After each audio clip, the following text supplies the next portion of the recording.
É muito bom a gente poder estar reunidos aqui hoje, falando de um assunto tão importante, né? Que é família, num dia tão especial, que é o Dia das Mães, um dia que remete tanto à família.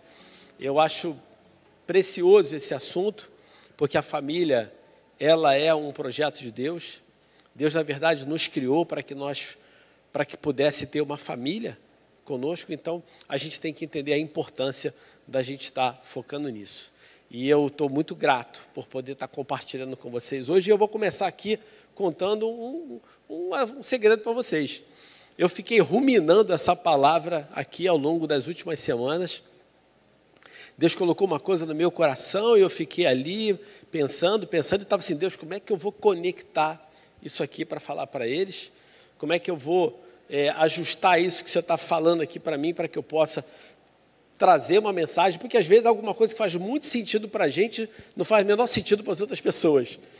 Mas eu creio que Deus hoje vai falar alguma coisa para você hoje. Talvez faça mais sentido para um do que para outros, mas eu tenho certeza que Deus vai trazer uma palavra pessoal para cada um aqui nessa manhã, amém? Eu acho que essa coisa mais interessante a respeito da pregação é que por mais que você tenha uma pessoa emitindo uma palavra única, ela tem o poder de ser individual para cada um de vocês, de acordo com aquilo que o Espírito Santo quer revelar para cada um de nós. Amém, gente?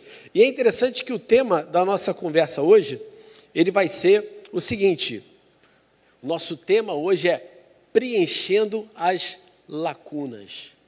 Caramba, o que tem a ver lacunas com família? Onde é que entra esse assunto?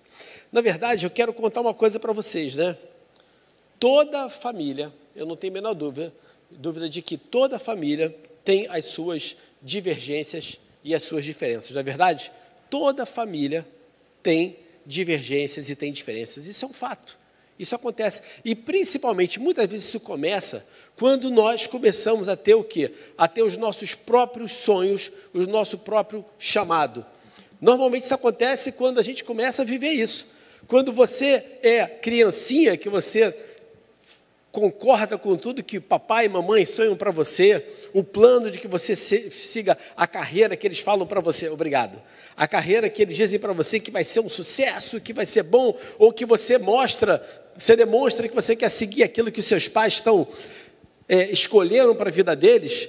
Tudo é muito lindo, tudo é maravilhoso, todo mundo começa a bater palmas para você. Mas quando você começa a ter consciência, começa a ter os teus planos, começa a sonhar algumas coisas para você e começa muitas vezes a divergir daquilo que os teus pais estão sonhando para você, quando você quer alguma coisa que muitas vezes é completamente antagônico ou até mesmo parece impossível ou inimaginável na mentalidade dos seus parentes, você começa a viver uma divergência de mentalidade, uma divergência dentro da família e começam a haver aí diferenças. É interessante que eu vivi isso na minha casa. E eu vou falar uma coisa para vocês, isso se amplifica quando você se converte e a sua família não. É interessante que quando você começa a ter uma relação com Jesus, que você começa a ter uma abertura a respeito da sua visão, seus olhos espirituais começam a abrir. Você começa a entender que em Cristo você pode muito mais do que aquilo que você achava que você podia, apenas quando você entendia e achava que tudo acontecia a partir da sua capacidade humana.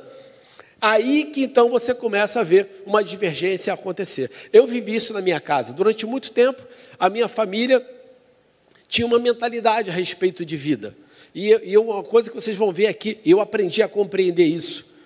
Minha família tinha uma mentalidade de sobrevivência. Todo mundo pensava em sobreviver. Então, qual era a direção que todos nós tínhamos? Encontre uma carreira que garanta a você sobrevivência, que garanta a você uma vida sólida. Então, na minha casa, todos nós éramos funcionários públicos. Na verdade, meu irmão e minha irmã. Todos éramos da Força Aérea, os três. Alguém aqui é militar, não?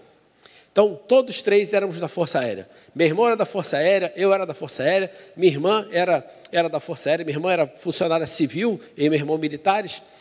E eu lembro que um dia que eu tomei a decisão de dar baixa na Força Aérea foi um problema na minha casa. Eu lembro da minha avó falando o seguinte: meu filho, a sua vida acabou. Você está jogando fora o seu futuro. Como que você vai fazer uma coisa dessas? E é interessante que ali aconteceu uma celeuma familiar. Mas o que acontecia é que ela olhava pela ótica de quem? De quem olhava a vida para sobreviver. Claro, minha avó chegou de Portugal, criança. Ela é interessante porque esse entendimento foi importante para mim. Imagina, a minha avó com 9 anos trabalhava em casa de família como empregada doméstica, aos 9 anos de idade, gente. Aí você fala assim, o seu bisavô era o cão chupando manga.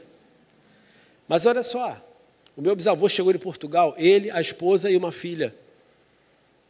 1 ano depois a esposa morre. E meu bisavô não tinha com quem deixar essa filha. Então ele toma a decisão que a melhor maneira que ele tinha era arrumar uma casa de família confiável, deixar ela lá, como uma empregada que cuidava de crianças, pegar ela no final de semana, porque assim ele sabia que ela estava resguardada. E é interessante que isso fez dela uma mulher forte, uma mulher dura, e uma mulher que ela pensava o quê? Eu tenho que sobreviver. Então eu passei a compreender que aquilo que ela colocou para mim como um momento de preocupação e desespero, não era porque ela não acreditava em mim, não era porque ela não via em mim uma capacidade de fazer algo além, era porque a realidade dela, o que ela viveu, tornou ela uma pessoa que a visão dela estava focada em sobreviver. Faz sentido isso para vocês, gente? E essa é uma realidade de muitas famílias. E é interessante que esse tipo de situação de você ser desacreditado também tem outra coisa. É quando você tem um chamado de Deus e que as pessoas que fazem parte da sua família, elas não alcançam ainda isso. Por quê?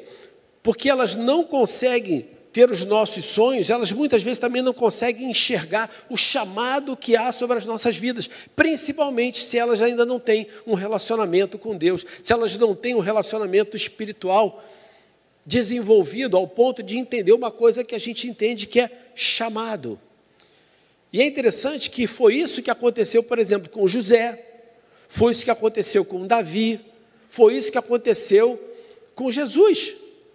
José, quando revelou o sonho dele, ele foi não apenas só desacreditado, mas como foi criticado pelos seus irmãos e pelo seu pai. Davi, quando o profeta chegou na casa do seu pai para poder ungir um filho dele, rei de Israel, o pai nem lembrou, nem cogitou a possibilidade de chamar ele. E quando você vê Jesus, nem mesmo os irmãos dele acreditavam em quem ele era. Olha que interessante, por quê? Porque quando você fala de chamado espiritual, é uma coisa que é muito individual. E é muito difícil que outra pessoa consiga entender que há um chamado sobre a sua vida que para ela parece inimaginável, inatingível ou até mesmo uma loucura, um absurdo. O que acontece com isso? Isso se amplifica muito mais, né? Isso fica muito mais forte ao longo do tempo. E eu queria falar o seguinte para vocês, eu poderia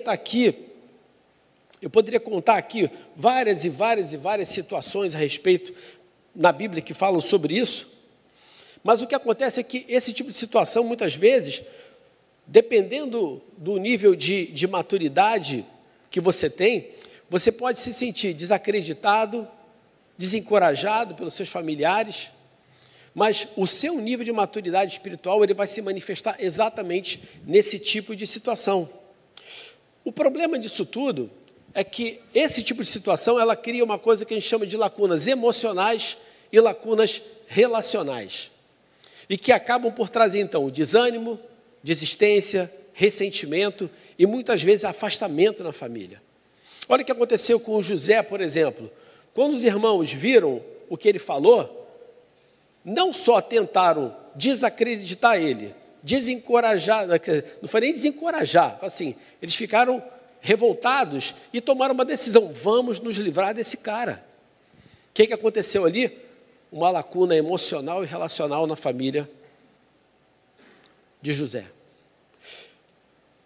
O problema todo é quando você, ao receber esse tipo de sentimento, você desiste, você desanima, você literalmente começa a abrir mão daquilo que muitas vezes Deus colocou dentro do seu coração. Eu estou trazendo esse cenário aqui, pode parecer que eu estou pintando um cenário estranho, um cenário difícil, mas faz a pergunta, isso é realidade ou não é, gente? É uma realidade. E se a gente está tratando de família, nós precisamos ser verdadeiros em tratar problemas reais de família, porque famílias têm problemas. E aí o que acontece? Muitos, na verdade, pontos derivam desse tipo de situação. Mas o que eu quero contar aqui para vocês é que muitas vezes as pessoas, elas duvidam dos seus sonhos, porque então a realidade delas, ela não consegue alcançar a sua, ou porque nem o tamanho do propósito de Deus para a sua vida. Eu estou contando isso aqui para que você tenha uma compreensão a respeito desse tipo de situação. Por que essa coisa acontece? Ou seja, elas muitas vezes elas não duvidam, não desacreditam do seu sonho ou de você por maldade, ou por achar que você é louco, apenas porque elas ainda não alcançam aquilo que Deus tem preparado para você. É por isso. E esse entendimento, a maturidade em entender isso, é um antídoto, é uma força que vai ajudar você a não se deixar abater e não se deixar levar por essas situações, causando ruptura dentro da sua casa. E aí eu quero compartilhar com vocês uma passagem muito importante a respeito disso. Isaías 55, de 8 a 9, fala o seguinte para a gente: meus pensamentos são muito diferentes dos seus, diz o Senhor, e meus caminhos vão muito além dos seus caminhos, pois assim como os céus são mais altos que a terra, meus caminhos são mais altos que seus caminhos, e meus pensamentos mais altos que seus pensamentos. Por que eu botei essa passagem aqui? Pelo seguinte, essa passagem mostra que nem mesmo nós temos a dimensão do tamanho do que Deus tem preparado para a gente. Por que então você quer obrigar ou acha que outra pessoa tem que ter isso? Faz sentido isso? Se a palavra diz que nem mesmo nós conseguimos enxergar o tamanho daquilo que Deus tem preparado para nós, eu não posso exigir ou ter a expectativa de que outras pessoas tenham a obrigação de ter essa mesma visão a meu respeito. Quando a gente começa a ter esse tipo de entendimento, a gente começa a tirar uma expectativa que muitas vezes a fonte da nossa frustração não é o que o outro fez, é o tamanho da nossa expectativa. Vocês sabiam disso? Muitas vezes você tem que alinhar o seguinte: a minha expectativa está correta?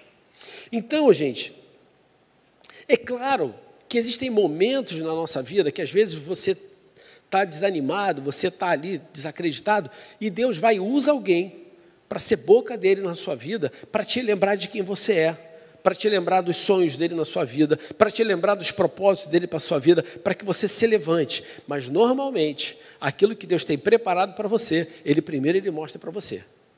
Ele vai encher o teu coração de uma visão clara daquilo que ele tem preparado para você. Agora, tem pessoas que têm uma reação diferente.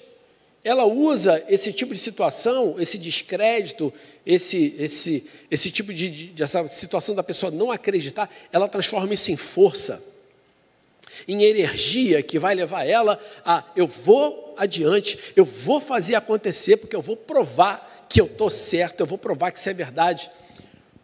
Eu não condeno isso não, eu acho isso muito bom. Agora, qual é o problema disso?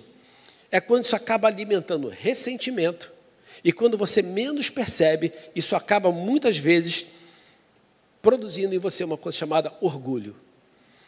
Eu faço isso para provar e eu vou mostrar, eu tenho orgulho de fazer o que eu fiz.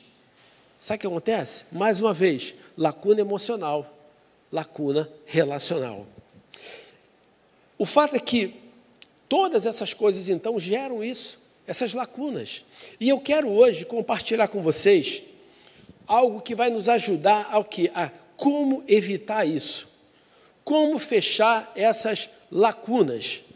E eu separei aqui, então, hoje, 3 posicionamentos poderosos para impedir o surgimento e proporcionar o fechamento dessas lacunas emocionais e relacionais. Eu vou confessar para vocês que poderiam ser muito mais.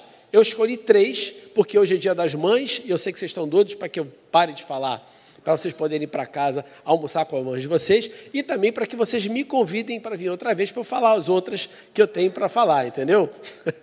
Mas eu quero focar com vocês hoje aqui em 3 posicionamentos poderosos. Por que eu estou chamando de posicionamentos poderosos? Porque são coisas que dependem de você. Eu quero trazer hoje aqui para você o entendimento que quem vai fazer a diferença para que essas lacunas sejam fechadas ou para que elas não se abram é você. Amém, gente? Então vamos lá, gente. Qual é a primeira? O primeiro posicionamento poderoso é amor e compreensão. Na hora que eu tenho um entendimento a respeito de amor e compreensão, ou seja, eu entendo que, às vezes, aquela pessoa da minha família, meu pai, minha mãe, ou que estão tentando me dizer que aquilo que eu estou sonhando não faz sentido, eles não estão fazendo isso por desamor, mas por amor, no sentido de te proteger. No momento que eu também tenho a compreensão de entender que talvez a realidade dela, a visão dela não bate com a minha, você já começa a criar uma situação que vai funcionar como um antídoto para isso.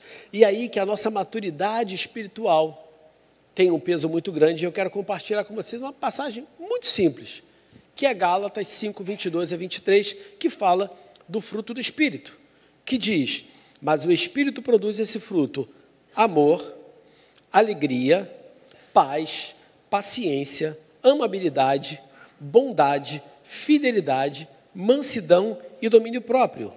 Não há lei contra essas coisas. Por que eu trouxe isso? Porque se eu sou alguém que sou uma nova criatura, o Espírito Santo habita em mim, eu sou guiado pelo Espírito, eu vou ter um entendimento claro que a minha maturidade espiritual vai fazer com que meus relacionamentos dentro da minha família, eles vão ser, acima de tudo, norteados pelo amor, entender que há amor, que eu tenho que dar amor, porque eu tenho um papel que é de entender que a minha casa, a minha família tem que ser um ambiente de alegria e de paz.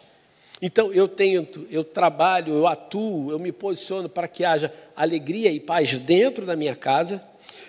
Ajo com paciência e amabilidade no entendimento de que o outro não tem a mesma visão que eu, nessa compreensão de que o que ele quer é o meu bem, ajo de uma maneira amável, mesmo quando muitas vezes eu me sinto até ofendido, desacreditado, e me mantenho firme na fidelidade à promessa que Deus tem na minha vida, e me mantenho manso, tendo domínio próprio, entendendo de que tudo vai acontecer ao seu tempo, e que Deus, Ele vai honrar a nossa fé, vai honrar a tua fidelidade àquilo que Ele tem colocado no seu coração.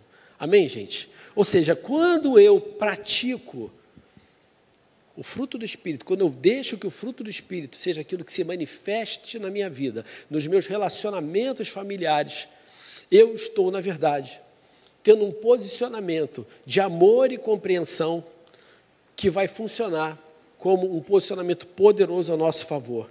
Ou seja, a sua maturidade espiritual, ela mantém você firme, em meio às situações difíceis, e capacita você a ser uma coluna firme em sua família. O que eu quero dizer? Você é aquele que no momento que você tem esse posicionamento, você é aquela coluna que mantém as estruturas familiares firmes, mesmo em meio a divergências, mesmo em meio a situações que poderiam causar rupturas. Quando você tem uma parede que ela tem colunas firmes, é muito difícil de que ela tenha uma rachadura, de que ela se abra. O papel da coluna é exatamente manter aquela parede firme e sólida. E você foi chamado para isso. Nós fomos chamados para ser essas colunas dentro da nossa casa. Eu, na minha família, a minha avó tinha 9 netos. Meu irmão era o mais velho e eu era o 5º neto mais velho. Eu estava mais ou menos ali no meio. É interessante que, depois de um certo tempo, a minha relação, por exemplo, na minha casa, com a minha família, aconteceu que a minha avó tomava decisões baseadas no conselho e na conversa que ela tinha comigo.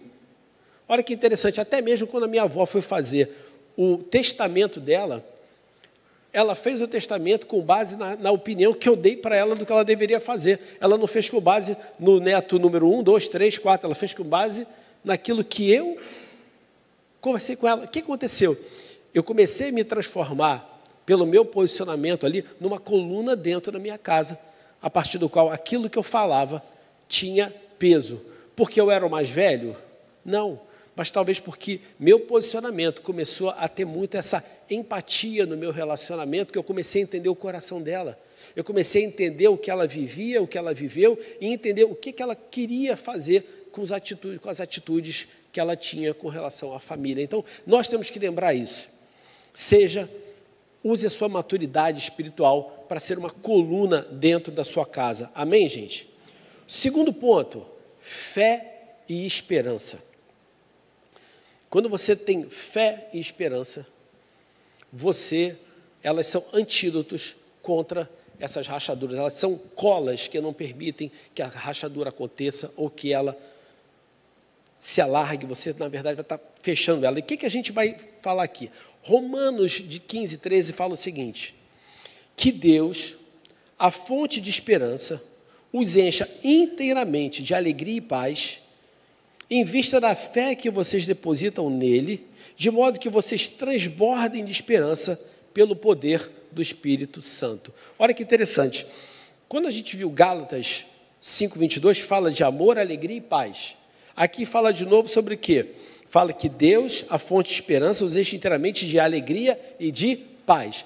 Nós temos que ser aqueles que preservam a alegria e a paz dentro das nossas famílias. E é interessante que, o que isso aqui me ensina? No momento em que eu me mantenho firme na minha fé, na esperança de que aquilo que Deus prometeu, aquilo que Ele colocou no meu coração, Ele é fiel e vai cumprir, vai me capacitar e vai honrar a minha fé, eu me mantenho firme com relação a isso, isso vai fazer o seguinte: essa postura de fé e esperança em relação às promessas dele para a minha vida, fazem com que você contagie e fortaleça a sua família, mesmo quando eles não conseguem enxergar o mesmo que você. Quando você se mantém assim, caramba, eu vou falar uma coisa, eu não estava acreditando não, mas eu estou vendo que ele ou ela estão se mantendo firmes nisso. Você começa a contagiar a sua família e você começa a ser uma influência positiva dentro da sua casa. Agora, se você, porque se sentiu contrariado, porque se sentiu desacreditado, você se afasta, você vai influenciar? Não, você só influencia quem está perto de você. É aí que você começa a mostrar a transformação que há na sua vida, aquilo que Deus está operando no seu coração. Então, no momento em que eu me mantenho numa postura de fé e esperança, eu começo a ser alguém que está contagiando e me protejo também ao mesmo tempo das situações. O terceiro ponto, gente, é uma postura de graça e de misericórdia. Graça e misericórdia. Olha o que fala aqui para a gente, Tiago 4,6, eu vou explicar para vocês o entendimento dessa passagem. Contudo, Ele generosamente nos concede graça. Como diz as Escrituras, Deus se opõe aos orgulhosos, mas concede graça aos humildes. O fato é que o teu posicionamento gracioso e misericordioso dentro da sua casa derruba as barreiras, quebra as cadeias e constrói pontes, caminhos e pistas para que os relacionamentos fluam ou sejam restaurados. Quando você tem uma postura, primeiro, de misericórdia, quando muitas vezes você não paga o mal com o mal, quando você não cobra aquela pessoa aquilo que você acredita que você tinha o direito de cobrar, mas quando você tem uma postura onde você faz aquilo que eles não esperavam, ou aquilo que eles não mereciam efetivamente, você começa a criar caminhos para que os relacionamentos se restabeleçam. Você começa a criar condições para que aquilo que estava quebrado se restaure. Eu vou contar para vocês uma situação desse tipo, bem interessante. Minha irmã se separou quando ela tinha 5 anos de casada, ela se divorciou do marido. E quando ela se divorciou, a minha sobrinha mais velha tinha 2 anos de idade e a minha sobrinha mais nova tinha 1 mês de vida. Então, você imagina o que é você se ver numa situação, você com uma criança de 1 mês, você se vê se divorciando. E além disso, quando ela se casou, o marido disse que a mulher dele não trabalhava, então ela pediu exoneração do cargo público que ela tinha, ela perdeu o cargo público dela, e também disse que a mulher dele não estudava e ela abriu mão da faculdade que ela fazia. Então ela se viu sem marido, sem emprego, sem formação e com 2 crianças para criar. Foi uma situação muito complicada, até porque houve um afastamento muito grande entre ela e o ex-marido. A família toda ficou muito revoltada e é interessante que a minha família foi, assim, afastou ela ao máximo, a família dele afastou ele ao máximo, então foi uma situação de ruptura por completo. E quem acabou sofrendo com isso? As minhas sobrinhas. No final das contas, eu virei o pai das minhas sobrinhas. Eu virei pai muito cedo. Sempre falo que a minha sobrinha, as minhas sobrinhas são as minhas ultimogênitas, né? Elas são as que são as minhas primogênitas, não é minha filha mais velha, é minha sobrinha mais velha. E eu passei a ter uma relação de pai com as minhas sobrinhas. Ao ponto que eu fui aquele que pagou o colégio, aquele que pagou o curso, o que pagou o casamento. Eu fui literalmente, principalmente depois que a minha irmã morreu. Quando a minha irmã morreu, minha sobrinha mais nova, ela ficou sem pai, sem mãe e sem renda. Então, eu tive que assumir a minha sobrinha por completo. Eu literalmente, não era só uma questão de ajudar a minha irmã, eu passei a ser o responsável financeiro também pela vida da minha sobrinha. Bem, o que aconteceu foi que minha sobrinha mais velha, já casada, tem 4 filhos, e uma filha dela estava para fazer 15 anos, quando o pai, que mora no Canadá já há muitos anos, resolveu procurar ela de novo. E o pai começou um processo de aproximação dela de volta, querendo restabelecer o relacionamento com as filhas. A minha sobrinha mais velha ficou muito disposta a fazer isso, mas a minha sobrinha mais nova não queria nem ver a cara do pai. E ela falou para mim: tio, meu pai é você. Esse cara não representa nada na minha vida. Ele nunca foi nada para mim. Eu nunca tive relacionamento com ele. Eu não quero ter relacionamento com ele agora. E ali você vê que veio à tona determinadas feridas desse relacionamento. Eu sei que eu fui conversando com elas e um dia a minha sobrinha mais velha estava muito disposta a começar esse relacionamento de novo com o pai, mas ela tinha medo de como isso ia afetar a irmã e como é que eu ia me sentir com relação a isso. E eu falei para minha sobrinha o seguinte, falei assim: olha, você é órfã de pai e mãe. Você sempre foi órfã de pai e mãe. Seu pai morreu para você emocionalmente e a sua mãe morreu fisicamente. Mas agora você está vivendo uma realidade do pai pródigo.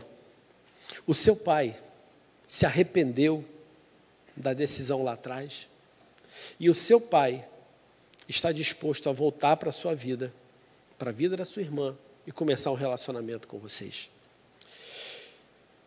Eu lembro do filho pródigo, onde o pai disse: esse teu irmão estava morto e ressurgiu. E eu falo para você: esse teu pai estava morto e ressurgiu. Você está tendo a oportunidade de ter um pai morto ressuscitando na sua vida. Você não tem ideia do que eu daria para ter o meu pai ou a minha mãe vivos de novo na minha vida. E você está tendo essa oportunidade de restaurar aquilo que parecia impossível de acontecer.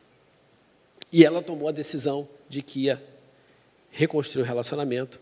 O pai veio do Canadá para o Brasil, trouxe a família, e hoje ela tem um relacionamento com a madrasta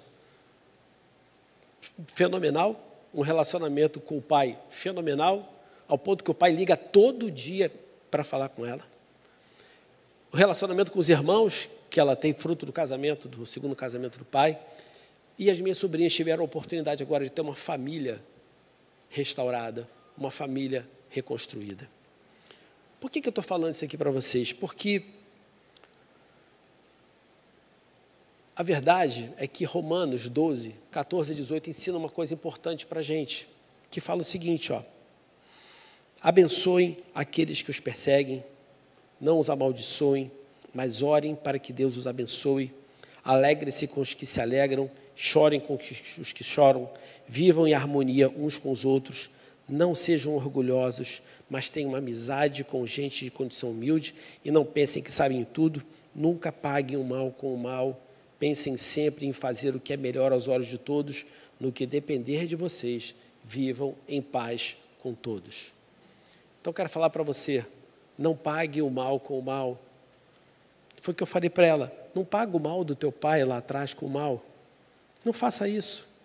Pelo contrário, restaura o relacionamento. A tua atitude de amor vai ser contagiante. Ela vai ser transformadora.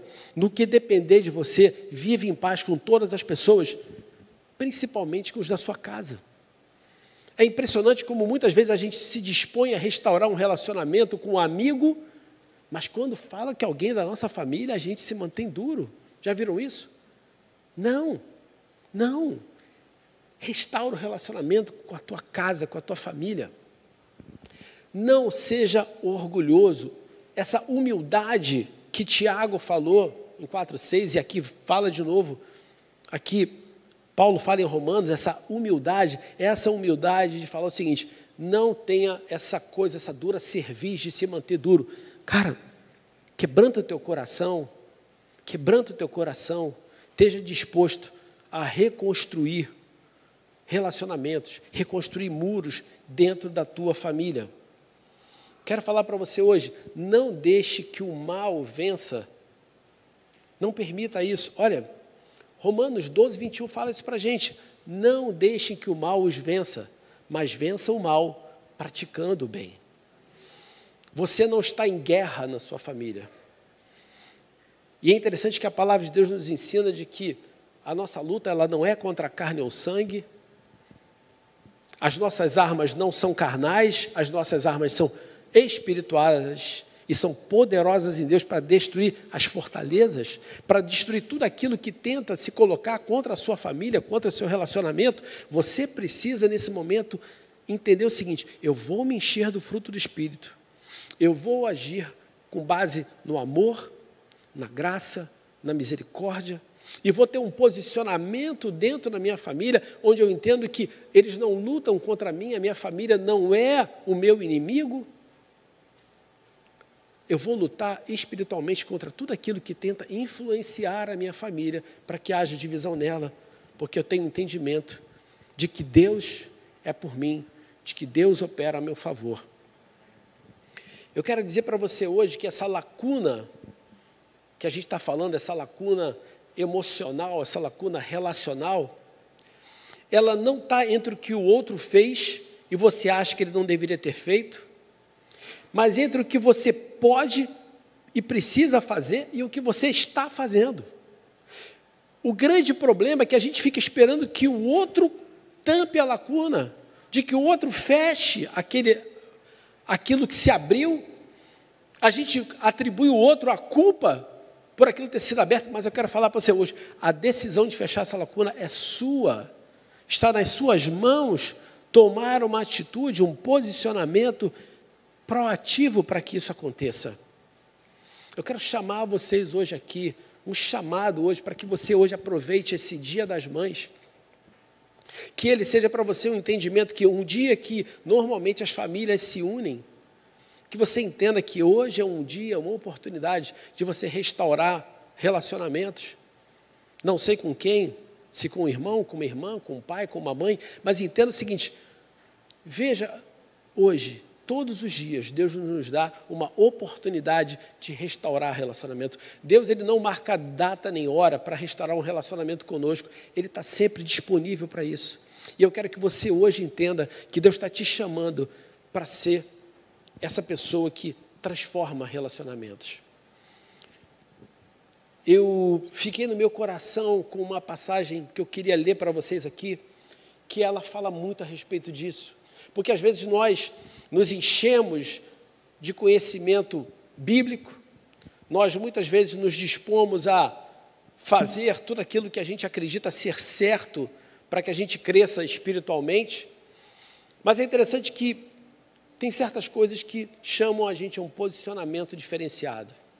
Isaías 58, de 5 a 12, se você quiser ver na sua Bíblia, eu vou ler aqui para você, fala sobre o seguinte: vocês se humilham ao cumprir os rituais, curvam a cabeça como junco ao vento, vestem-se de pano de saco e cobrem-se de cinzas. É isso que vocês chamam de jejum? Acreditam mesmo que agradará o Senhor?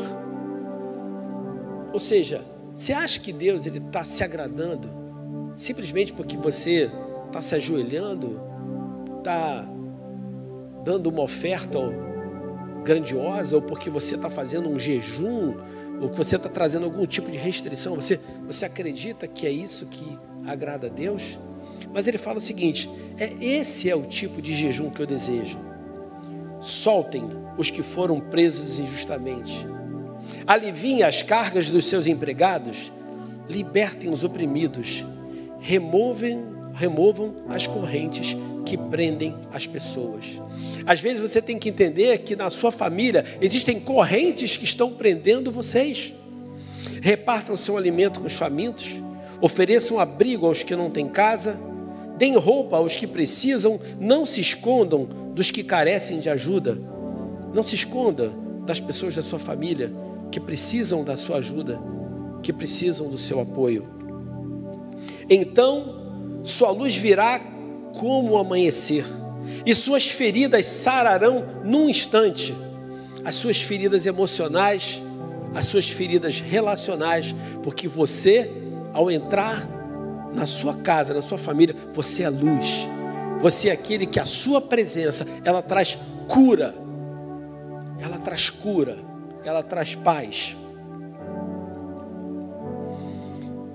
Então, sua justiça os conduzirá adiante, e a glória do Senhor os protegerá na retaguarda.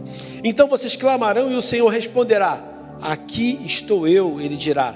Removam o jugo pesado de opressão, parem de fazer acusações e espalhar boatos maldosos, parem de trazer jugo, culpa, acusação dentro do seu meio familiar, no seu relacionamento. Deem alimento aos famintos e ajudem os aflitos. Então a sua luz brilhará na escuridão, e a escuridão ao redor se tornará clara como o meio-dia. O Senhor os guiará continuamente, lhes dará água quando tiverem sede e restaurará as suas forças. Vocês serão como um jardim bem regado, como a fonte que não para de jorrar. Reconstruirão as ruínas desertas das suas cidades. Você vai reconstruir as ruínas da sua família. E serão conhecidos como reparadores de muros e restauradores de ruas e de casas. A versão Almeida revisada fala o seguinte: e os que de ti procedem edificarão as ruínas antigas, e tu levantarás os fundamentos de muitas gerações, e serás chamado reparador da brecha e restaurador de veredas para morar. Você foi o que Deus quer que você seja. Ele quer te chamar de um reparador de brechas. Você não foi chamado para ser um derrubador da sua família. Você foi chamado sim para derrubar os muros da inimizade, os muros da separação familiar, para ser alguém que é cortador de correntes, um removedor de julgos. Você vai pegar todo esse entulho, vai moer ele, encher ele da água do Espírito, e você vai fechar tudo quanto é brecha que há dentro da sua casa, dentro da sua família. É para isso que nós fomos chamados, para sermos aqueles que têm um chamado de Deus, claro, para preencher as lacunas da nossa família. Você foi chamado para ser um edificador, para ser um transformador, uma transformadora de relacionamentos familiares. Eu não sei o que você viveu, qual é a história que você viveu, mas eu quero dizer para você, há mais orgulho em você unir do que em você separar. Eu não tenho o menor problema de contar aqui os aspectos, as minhas histórias familiares. A minha mãe tinha 2 irmãos e a minha família aconteceu uma coisa assim muito, eu vou chamar muito triste. A minha mãe teve a experiência de perder 2 filhos em vida. A minha avó morreu no ano, ela perdeu a mãe. No ano seguinte a minha irmã morreu. No ano seguinte o meu irmão morreu. E eu, na verdade, hoje sou a única pessoa viva da minha casa, da família onde eu cresci. E a minha avó, mãe da minha mãe, teve a experiência também de perder 2 filhos, ao ponto que a minha mãe também foi a única pessoa que era viva da casa dela. E a minha mãe, durante muito tempo, ela, da mesma maneira que a minha avó, ela foi durante um bom tempo a coluna da família. Depois isso passou para minha mãe. Minha tia, quando se separou do marido, ela também criou uma alienação parental, ao ponto que os filhos não tinham relacionamento com o pai, ao ponto que meu primo mais velho ficou nada mais, nada menos do que 40 anos sem falar com o pai. 40 anos sem falar com o pai. E eu lembro que a minha mãe, ela orava para que houvesse uma restauração desse relacionamento. Ela orava pelos sobrinhos, porque a minha mãe se sentia mãe dos meus primos. E no dia que a minha mãe morreu, no enterro da minha mãe, os meus primos estavam lá, o pai estava lá. E eu lembro que o meu primo mais novo falou assim para o irmão mais velho: você vai esperar o papai morrer para você mudar esse seu comportamento? E naquele momento ele olhou para o pai, chegou perto dele, após 40 anos, e disse: pai, só foi preciso isso, pai. Eu me emociono hoje quando eu lembro do abraço que eu vi ali entre os dois, na porta do cemitério de Irajá. Aqueles dois, 40 anos depois, o filho mais velho com seu pai, abraçados, chorando, porque eles não se falavam há 40 anos. E eu lembro assim, naquele dia, que bom, minha mãe morreu, mas a oração dela foi atendida, esse relacionamento foi restaurado. Então eu quero falar para você que pode ser que você não esteja enxergando o poder do que você está orando pela sua família, mas eu quero falar para você: Deus, Ele é fiel a você. Ele é fiel para aquilo que você tem buscado, aquilo que você tem orado, aquilo que você tem esperado em termos de restauração familiar. Hoje, quando eu vejo a relação do meu primo com o pai, essa história aconteceu há 2 anos atrás. Eles estão tentando recuperar o tempo perdido. Quero falar para você: não perde tempo mais não. Seja um restaurador de brechas. Eu diria para você que foi muito mais poderoso aquilo que foi feito para tentar unir eles dois, e muito mais valioso do que tudo que foi feito para desunir eles ao longo de 40 anos. E eu quero dizer para você hoje que Deus tem um chamado na tua vida para ser essa pessoa que vai fazer a diferença, que vai fechar essas lacunas. Então não espere que o outro faça, faça você. Seja um agente ativo na transformação da sua casa, na transformação da sua família, na transformação do ambiente onde você está. Amém? Eu quero convidar você a ficar de pé.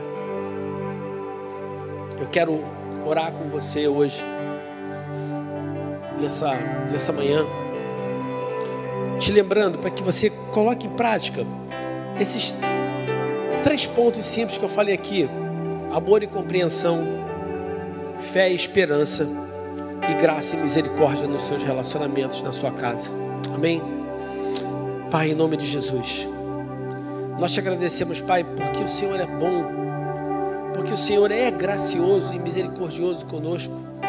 O Senhor é amor, e nós queremos refletir essa tua natureza e esse teu posicionamento conosco também nos nossos relacionamentos, Pai. Por isso hoje eu quero te clamar aqui em nome de Jesus, que o Senhor esteja tocando aqui nos corações que precisam hoje, nessa manhã, ser restaurados, serem limpos, serem reavivados nos seus relacionamentos familiares, para que haja hoje aqui cura emocional, cura relacional, para que famílias sejam hoje reconstruídas a partir daquilo que vai acontecer a partir de agora, aqui em nome de Jesus. Que aquilo que o Senhor está colocando agora no coração de cada um, o Senhor capacite com coragem, com ousadia, com graça e com amor cada um aqui hoje, para que sejam esses restauradores, esses reparadores, Pai. Que todo sonho que também